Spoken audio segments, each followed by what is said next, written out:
বর্ধমান জেলার মানকড় নিবাসী জীবন নামে এক হতভাগ্য দীন-দরিদ্র মানুষ আর্থিক উন্নতির পথ না পেয়ে শিবের কাছে আরাধনায় ব্রতী হয়েছিলেন। একদিন নিশিভোরে তিনি স্বপ্নাদিষ্ট হলেন বৃন্দাবনের যমুনার তীরে সনাতন গোস্বামীর শরণাপন্ন হলে এই দিন দরিদ্র অবস্থার উন্নতি হতে পারে। তিনি তৎক্ষণাৎ বৃন্দাবনের উদ্দেশ্যে রওনা হলেন এবং অনেক কষ্টে সনাতন গোস্বামীকে খুঁজে পেলেন। তার শরণাপন্ন হলেন। সব শুনে সনাতন গোস্বামী বললেন, আমি সন্ন্যাসী, তোমাকে আমার ভিক্ষা করাই সার। আমি কিভাবে তোমাকে দরিদ্র মোচন করব? হঠাৎ তার মনে পড়ল একদিন নদীর তীরে তিনি একখানি পরশমণি খুঁজে পেয়েছিলেন। কারো যদি কাজে লাগে এই ভেবে তিনি যমুনার তীরে বালির মধ্যে পুঁতে রেখেছিলেন। সেই কথা তিনি জীবনকে বললেন। জীবন বালি খুঁজে সেই মণির সন্ধান পেলেন। তিনি নিজে লোহার দুটি মাদুলিতে ঠেকালেন। হঠাৎ মাদুলি দুটি সোনা হয়ে উঠল। আনন্দে নৃত্য করতে করতে তিনি বাড়ির দিকে অভিমুখে রওনা হলেন। কিছু দূর গিয়ে আবার সনাতন গোস্বামীর কাছে তিনি ফিরে এলেন। পরশমণিটিকে যমুনার জলে ছুঁড়ে ফেলে দিলেন। সনাতন গোস্বামী পায়ে লুটিয়ে পড়ে বললেন, যে ধনে হইয়া ধনী মনিরে মানো না মনি, আমারও খানিক লাগি আমি নত শিরে। সেই পরশমণির সেই রবীন্দ্রনাথের কবিতা থেকেই তিনি এটা যে বললেন, যে ধনী হইয়া ধনী মনিরে মানো না মনি, তাহারও খানিক নত শিরে। সনাতন গোস্বামী তাকে দীক্ষা দিলেন এবং পরমানন্দের প্রাপ্তি পথ ধরিয়ে দিলেন। সে পথে চলার মধ্য দিয়ে জীবনের ঈশ্বরীয় ঐশ্বর্যের সন্ধান পেলেন। এইভাবে তার জীবনকে সবকিছু তিনি সুখ শান্তি ফিরে পেলেন। এরকম করেই কত মানুষ পরম দয়ালু জয়গুরু। শ্রী শ্রী। হ্যাঁ, জয়গুরু। জয় বলছি, গুরু। সাউন্ডটা কেমন একটা ডাবল ডাবল হচ্ছে, একটু ডিস্টার্ব হচ্ছে। ডিস্টার্ব জানি না হচ্ছে। কেন হচ্ছে। হ্যাঁ। আচ্ছা, আপনি কি বন্ধ করে নিয়ে আবার চালু করবেন? এরকম জড়িয়ে করে যাচ্ছে। এরকম করে তিনি হ্যাঁ, এবার ঠিক আছে। এবার ঠিক আছে। এরকম করে কত মানুষ ঠাকুরের কাছে এসেছে দুঃখ জ্বালা যন্ত্রণা নিয়ে। তেমনি একজন আমরা সবাই জানি, সেই হেমচন্দ্র মুখোপাধ্যায়, যাকে আমরা হেমকবি বলে জানতাম। তিনি মদ্যাসক্ত ছিলেন। তথাকথিত আনন্দ সাগরে তিনি ডুবে থাকতেন। এই জন্যে তার পরিবার পরিজন এবং সমাজ তাকে যন্ত্রণায় বিদ্ধ করেছিলেন। সেই যন্ত্রণা উপেক্ষা করেও মদ্যপানের আনন্দ মোহে তিনি মেতে থাকতেন। এক সময় তার পরিবার পরিজন সমাজ পরিত্যাগ করল। নিরাশ্রয় হয়ে তিনি শ্রী শ্রী ঠাকুরের নাম শুনে তার আশ্রয় চাইলেন। ঠাকুর তাকে আশ্রয় দিলেন, প্রশ্রয় দিলেন। ধীরে ধীরে শ্রী ঠাকুরের গভীর ভালোবাসায় তার দিকে তিনি আকৃষ্ট হলেন। ঠাকুরের প্রতি ভালোবাসার টান ক্রমে ক্রমে এতই বেড়ে গেল যে মদ্যপানের আনন্দ তার কাছে তুচ্ছ হয়ে উঠল। তার পরিবার পরিজন শত তিরস্কার তাকে যে বন্ধন থেকে মুক্ত করতে পারেনি, ঠাকুরের টানে তিনি এই মুক্তি পেলেন। তিনি পরমানন্দের সন্ধান পেলেন। মদ ত্যাগ করে তিনি আনন্দে সে তুচ্ছ ঠাকুরকে ভালোবেসে ঠাকুরের সান্নিধ্যে থেকে ঐশ্বর্যের সন্ধান পেলেন। পরবর্তীকালে তিনি হেমকবি নামে পরিচিত হলেন। এরকম করেই কত আরেকজন সেবিকা শ্রী শ্রী ঠাকুরের কাছে আসলেন, যে কুমিল্লার মা। প্রাণ দিয়ে তিনি ঠাকুরকে ভালোবাসতেন। তিনি নিজে একজন সাধিকা ছিলেন। আর্থিক সচ্ছলতা তার জীবনে ছিল না। তিনি একদিন ঠাকুরের কাছে গেলেন। ঠাকুর তাকে ডেকে বললেন, তামাক দিবি নাকি? কুমিল্লা মা ঠাকুরের হাতে তামাক সেজে দিয়ে অনেক দিন ধরে তার মনের অনেক যন্ত্রণা তৈরি হয়েছিল। তিনি আর থাকতে না পেরে বললেন, আমার এমন কপাল, আমার স্বামী বড় ছেলের পৈতে দেওয়ার জন্যে ব্যাংক থেকে টাকা তুলে এনে রাখলো। তা দিয়ে আমার স্বামীর শ্রাদ্ধ করলাম। আর অনেক কষ্ট করে ছোট ছেলের পৈতের আয়োজন করলাম। বৃষ্টি নামলো, দুটো মানুষকে আমি এক মুঠো ডাল ভাত খাওয়াতে পারলাম না, খাওয়ানো সম্ভব হলো না। ঠিক সেই মুহূর্তে কুমিল্লার মা ঠাকুরের মধ্যে এক অদ্ভুত লক্ষ্য করলেন, ঠাকুরের সমস্ত শরীর থেকে জ্যোতি বিচ্ছুরিত হচ্ছে। সেই জ্যোতি সারা ঘর আলোয় ভরে গেল। জ্যোতির্ময় রূপে ভাবগম্ভীর কণ্ঠে তিনি কুমিল্লার মাকে বললেন, তোর কি চাই এক্ষুনি বল। টাকা চাস, গাড়ি চাস, পয়সা চাস, যা চাস তাই পাবি। কুমিল্লার মা ঠাকুরের পা দুখানি জড়িয়ে ধরে বললেন, ঠাকুর, আমার আর কিছুই চাই না, শুধু আপনার চরণে থাকতে চাই। ঠাকুর আস্তে আস্তে তার স্বাভাবিক রূপে ফিরে এলেন। বললেন, এই তো ভুল করলি, আমাকে পেতে গেলে অনেক কষ্ট সহ্য করতে হবে। ঘর থাকতো ঘর পাবি না, খাবার থাকতো খাবার পাবি না, বিছানা থাকতো শুতে পাবি না। কুমিল্লার মা কাঁদতে কাঁদতে বললেন, আপনার যা ইচ্ছা তাই হবে, আমি আপনার ছাড়া আর কিছুই চাই না। ভক্তের জীবনে প্রিয় পরমের চরণে থাকাই পরম আনন্দ। টাকা, বাড়ি সবকিছুই আনন্দের কাছে তুচ্ছ। এইভাবে কত মানুষ ঠাকুরের কাছে এসেছে, তাদের জীবনের শান্তি ফিরে পেয়েছে। পরম পূজ্যপাদ আচার্যদেবের সান্নিধ্যে শত শত মানুষ আসে, তারা তাদের জীবনের সমস্যার সন্ধান পেতে। প্রতিটি প্রতিটি সেই ব্যক্তি সত্তার সন্ধান পেয়েই আচার্যদেবের পরমানন্দ ঈশ্বরীয় সত্তা তাদের জীবনকে মুছে দেয়। এইভাবেই শত শত মানুষ তার কাছে আসে। এইভাবে কত মানুষ ঠাকুরের কাছে এসে তাদের প্রাণ পেয়েছে। আজকে আচার্য পরম্পরার মধ্যে দিয়ে আমরা আজকে কত আনন্দ উপভোগ করছি, তৃপ্তি পাচ্ছি। আমাদের কত জীবনের দুঃখ জ্বালা যন্ত্রণা তাদের কাছে গিয়ে আমরা মুছে ফেলতে পারছি। একদিন আচার্যদেব শ্রী শ্রী দাদা গুয়াহাটিতে আছেন। ওখানকার যিনি পুরোহিত ছিলেন, তার সঙ্গে এই দূরদৃষ্টি নিয়ে কথা হচ্ছিল। এই দূরদৃষ্টি নিয়ে কথা হতে হতে শ্রী শ্রী দাদা বলছেন যে শ্রী শ্রী ঠাকুর এক জায়গায় বসে এই বিশ্ব ব্রহ্মাণ্ডটাকে দেখতে পেতেন, আর আমার বাবা শ্রী শ্রী বরদা তিনি এক জায়গায় বসে গ্রহ থেকে নক্ষত্র পর্যন্ত দেখতে পেতেন, আর আমি এই 20,000 মাইল দূরে কি হয় দেখতে পাই। তা এই যে তিনি বললেন, তা এই যে গুয়াহাটি যে মন্দির শ্রী শ্রী দাদা নিজে তৈরি করেছেন, নিজে ট্রাক চালিয়েছেন, মাটি কেটেছেন, অর্থ সংগ্রহ করেছেন। এরকমই একদিন অর্থ সংগ্রহের জন্য তিনি বার হয়েছেন। বার হওয়ার রাস্তায় চলতে চলতে একটা মোড়ে একজন গুরু ভাইয়ের সঙ্গে দেখা হয়। তাকে ডেকে বললেন, আমাকে এখানে দাঁড়িয়ে 1,000 টাকা দিতে হবে।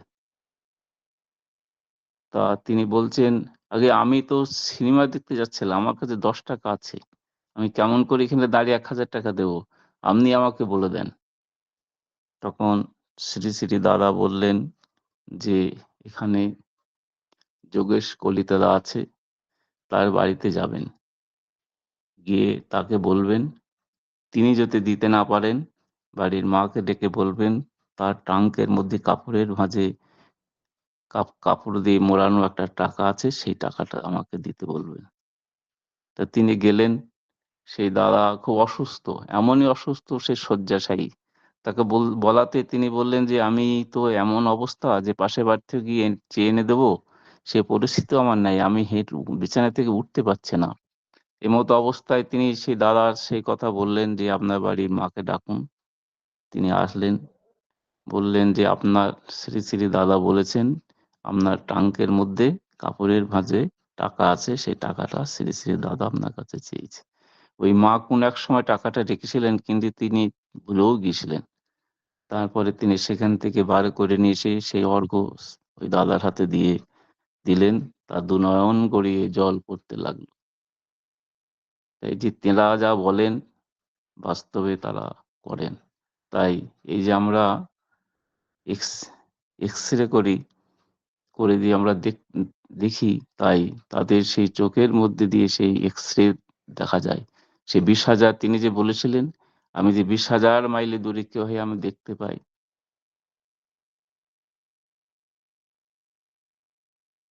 এইভাবে আজকে তাদের জীবনের কাছ থেকে আমরা কত প্রাপ্তি। এরকম একটি ঘটনা। ঘটনাটা হচ্ছে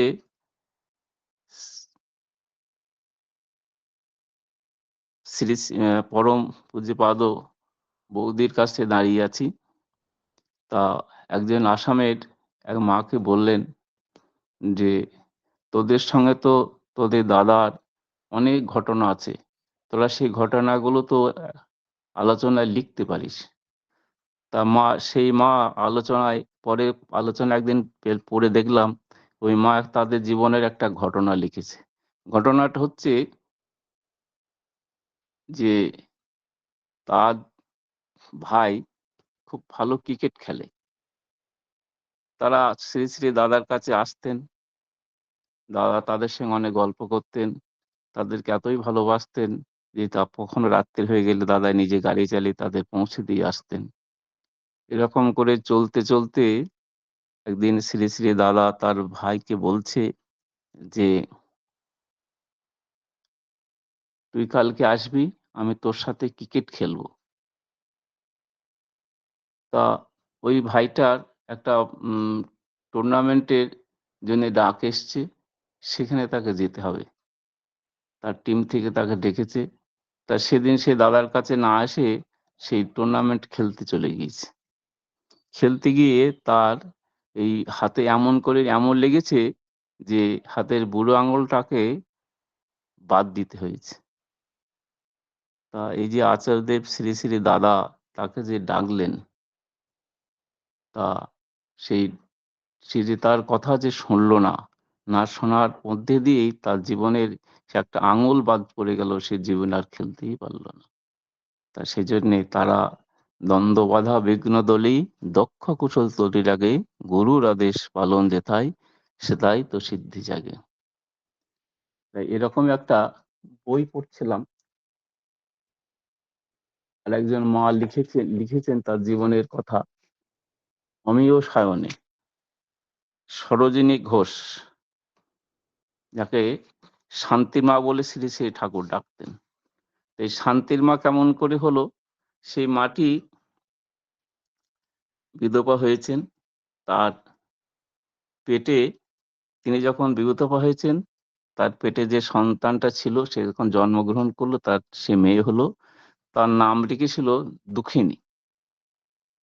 তা সেই মেয়েটাকে নিয়ে শ্রী ঠাকুরের কাছে এসেছেন। ঠাকুর কাছে এসে থাকার জন্যে করলেন। ঠাকুর তাকে আশ্রয় দিলেন। তারপরে বললেন, "ঠাকুর, আমার তো দুটো ছেলে আছে, তারা তো দেশে আছে। বলে ওদের চিঠি লেখ, তাদের এখানে চলে আসতে বল।" এইভাবে তার জীবনযাত্রা শুরু হলো। এই অমেয় সায়নে একটা বইয়ে পড়ছিলাম, ঠাকুরের যে লীলা সঙ্গী অনন্ত মহারাজ, তা তিনি কলকাতাতে আসবেন। ঠাকুর তাকে অনুমতি দিচ্ছেন না। কিন্তু তিনি কয়েকবার বলাতেই ঠাকুর বললেন যে, "থুতু ফেললে শুকাতে যেটুকু সময় লাগে তার মধ্যে দিয়ে ফিরে আসবি।" তিনি ৩ দিনের অনুমতি নিয়ে গেলেন ঠাকুরের কাছে। ঠাকুর তারপরে সেখানকার কাজে কর্মের মধ্যে দিয়ে ৮ দিন হয়ে গেল। হঠাৎ তিনি অসুস্থ হয়ে পড়লেন। গায়ে ব্যথা, স্বপ্নাদেশ দিলেন শ্রী ঠাকুর, "অন্ত আমাকে তামাক খাওয়াবি না?" আর সেই তামাক খাওয়ানোর কথা শুনে সেই টানে সেই অসুস্থ শরীর নিয়েই শ্রী ঠাকুরের কাছে চলে আসলেন পাবনায়, হিমায়তপুরে। তা এসে সেদিন প্রার্থনা হচ্ছে, প্রার্থনার সময় দালানের একটা সিঁড়ির উপরে তিনি বসে আছেন। শরীর খুব খারাপ। ঠাকুর তাকে ঘরে যেতে বললেন। বিছানা শয্যাশায়ী হয়ে গেল, তার গায়ে পক্স হলো। ঠাকুর বললেন কাম সারছি। কয়েকদিন পরে তিনি এমন অসুস্থ হয়ে পড়লেন, তারপরে শ্রী শ্রী মা তাকে দেখতে গেলেন। ঠাকুর পাশে তার ভক্তত্ব নিয়ে গল্প করছিলেন। একজন দাদাকে বললেন, ঠাকুরকে আমি দেখতে চাই। ঠাকুর আসলেন, হাত দুটো তুলতে পারলেন না, কপাল পর্যন্ত নিতে পারলেন না, শুধু হাত দুটো তুলেই একটু প্রণাম করে শেষ নিঃশ্বাস ত্যাগ করলেন। তাই তিনি যে বলেন, আমরা যদি সেটা শুনি, তার মধ্যে দিয়ে আমাদের কত মোহ কেটে যায়। তাই শ্রী শ্রী ঠাকুর যে বললেন, দ্বন্দ্ববাধা বিঘ্ন দলেই দক্ষ কুশল তরি লাগে, গুরুর আদেশ পালন যেথায় সেথায় তো সিদ্ধি জাগে। আজকে লক্ষ কোটি মানুষ তার কাছে এসে কত অমৃতের সন্ধান পাচ্ছে। শ্রী শ্রী দাদার কাছে, আচার্য দেবের কাছে দাঁড়িয়ে আছি। একজন, তখন তিনি আচার্যদেব হননি, এখন যেখানে অবিনবাবু বসেন ওখানে তিনি তখন বসতেন। মেদিনীপুরের একটা ফ্যামিলি এসছে তার কাছে। সেই মা তার দুটো ছেলেকে নিয়ে এসেছে। সেই মা শ্রী শ্রী আচার্যদেবকে নিবেদন করছেন, দাদা, আমার স্বামী আজকে প্রায় 12 বছর নিরুদ্দেশ। আমি কি আমার এই শাঁখা সিঁদুর ফেলে দিয়ে তার পরলৌকিক ক্রিয়াকর্ম করব? আচার্যদেব তাকে বললেন, একটু চুপ থেকে তিনি বললেন যে, এতদিন যখন অপেক্ষা করলেন, আর 2-3 মাস অপেক্ষা করেন, দেখেন না পরমপিতার দয়ায় কি হয়। আর সেই 3 মাসের মধ্যেই তার স্বামী বাড়ি ফিরে আসলো। এই যে তারা বলেন, আমি 20,000 মাইল দূরে কি হয় আমি দেখতে পাই।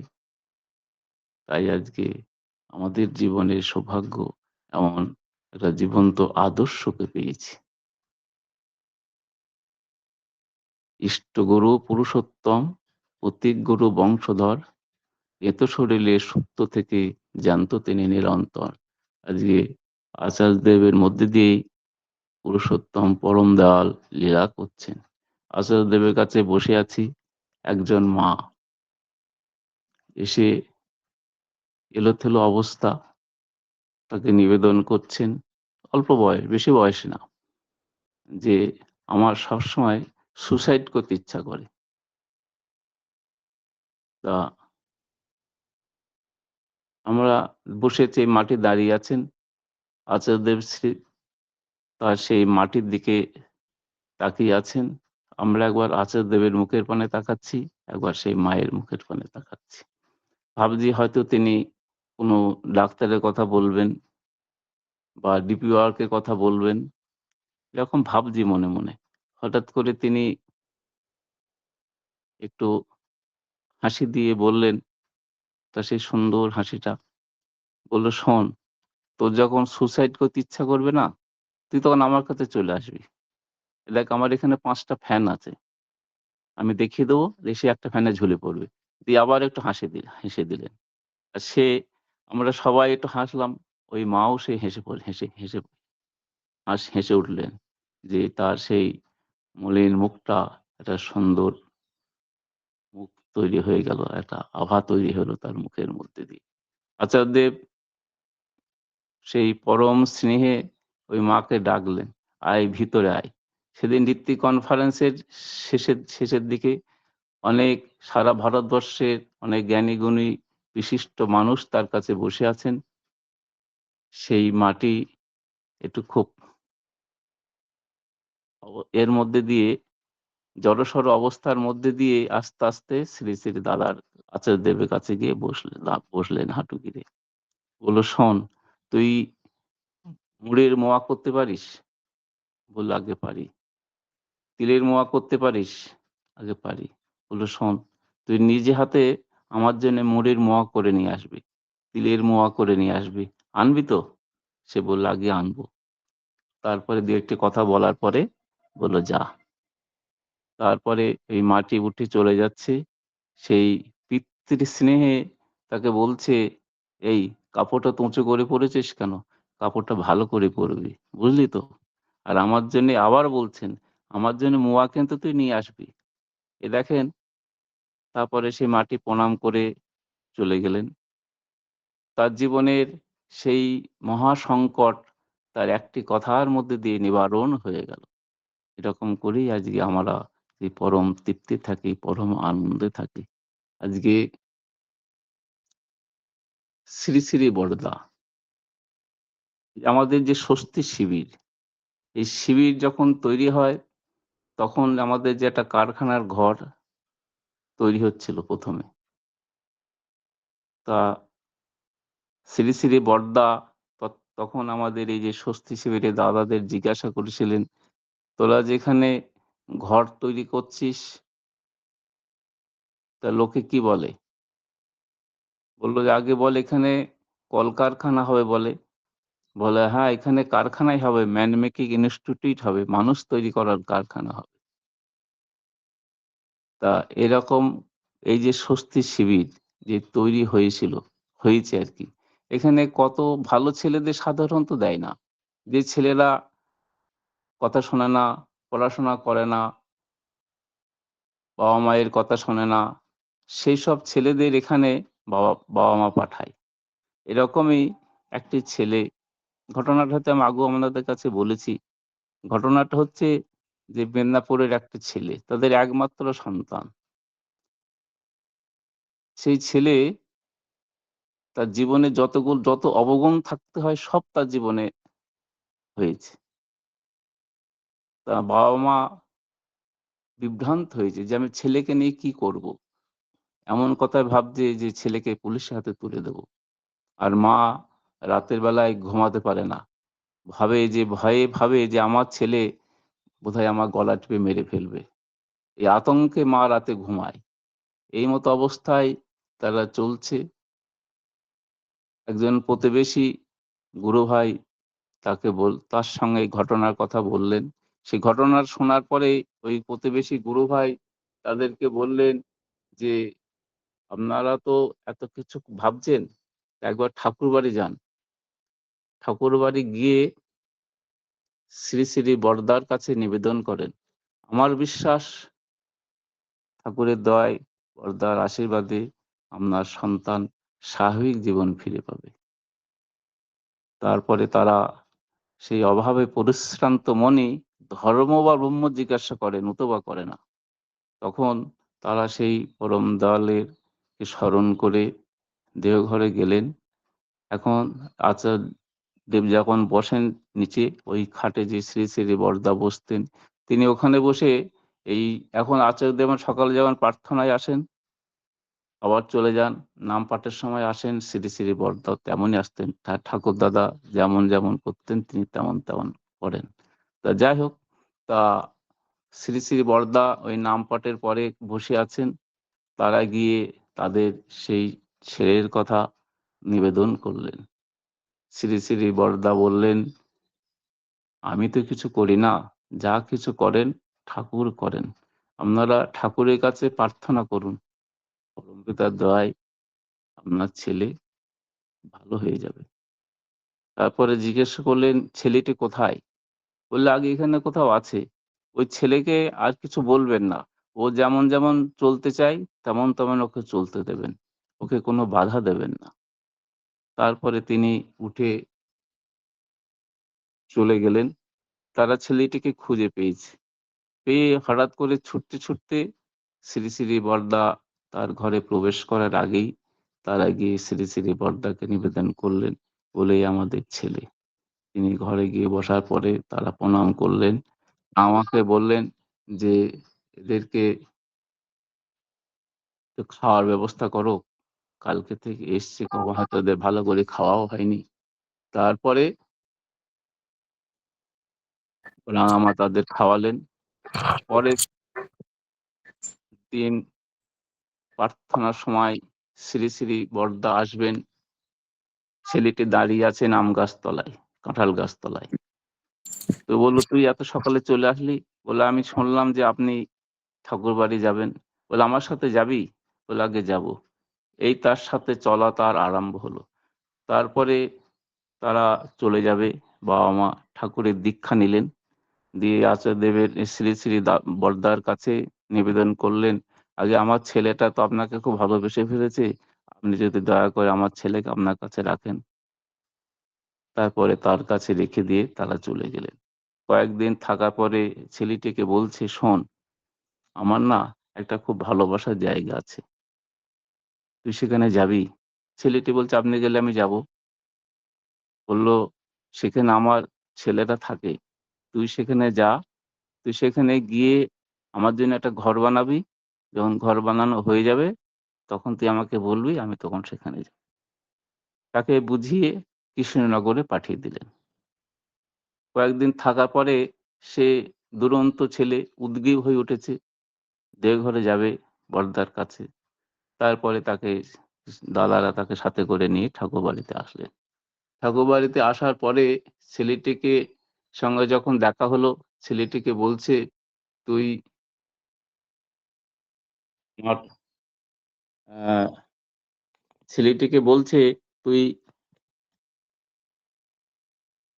আমার সাথে যাবি, আমি পুরী যাব।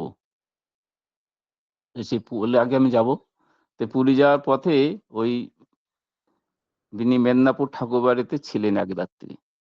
তা ঠাকুর বাড়িতে এসছেন, শ্রী শ্রী বড়দা এসছেন শুনে তার বাবা মা এসছে।